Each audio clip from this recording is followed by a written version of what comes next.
So Allah offers insight to the Prophet ﷺ. It's ironic that Allah showed the Prophet ﷺ that the blind one may have good in him, and you are blind to the evil that is inside this person. It's pretty ironic. Now this istighna of a person, this is highlighting people who will never benefit. So let's first talk about the universal value of this attitude. Man istaghna. I've met people like this actually even more recently. Muslims. At one convention somebody came to me and said, why do I need Islam? Tell me what does it bring me in my life? I have a job, I have a family, I have health, I'm happy, everything that I do I'm happy with. I go to sleep happy at night. I don't really see that I have a need for religion. I don't know why I need it.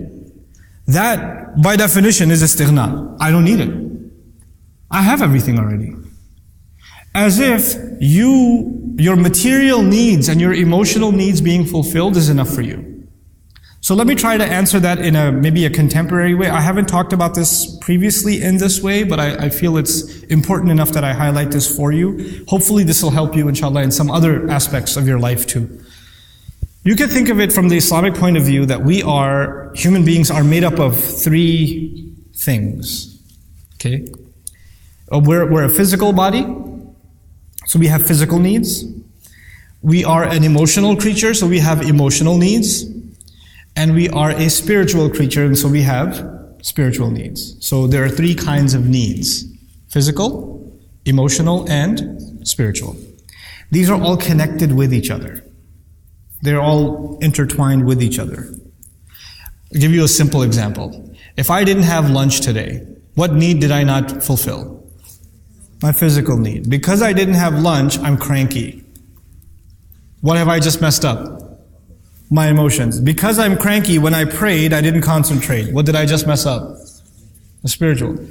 But the problem wasn't that I have no khushu' in salah. The problem was I'm in a bad mood. But the reason I'm in a bad mood is because I didn't eat. So the physical can affect the emotional, and the emotional can affect the spiritual. They're all connected with each other. When somebody comes along and says, I have no need, and they say, I have no physical need, and I have no emotional need, what are they denying? That they actually have, in fact, spiritual needs, but they are blind to it. And you know, these three things are important to understand for every Muslim, because a lot of times you have an emotional problem. You have an emotional problem and you're trying to find a spiritual solution. Or you have a physical problem and you're trying to find a spiritual solution. Or you have a spiritual problem and you're trying to find a physical solution. You have a stomach ache, which dua should I read? You have food poisoning, go get yourself checked in. Then make dua too. The spiritual only works if you understand that Allah created laws and principles for all three of these. You know, if you're in an abusive relationship, then it's not dua. You have to take care of the emotional abuse that's happening. And on top of that, there's dua. And by the way, what is the role of the spiritual? The role of the spiritual is that it guides your emotional needs and it guides your physical needs. So you don't let either one of them override the other and go in imbalance. That's what the role of our spiritual life is, you know. And so when people come along and say they have no need, it's actually because they don't realize that there's something inside them, deep inside them, that is hungry for spiritual fulfillment. They've just reduced themselves to nothing more than an animal. Amma man istaghna. As for the one who feels like he doesn't need, al-ghina ay al-kifaya. I am already full. I don't need anything else. What does Allah say to the Prophet? فَأَنْتَ لَهُ تَصَدَّى. I love this ayah. فَأَنْتَ لَهُ تَصَدَّى.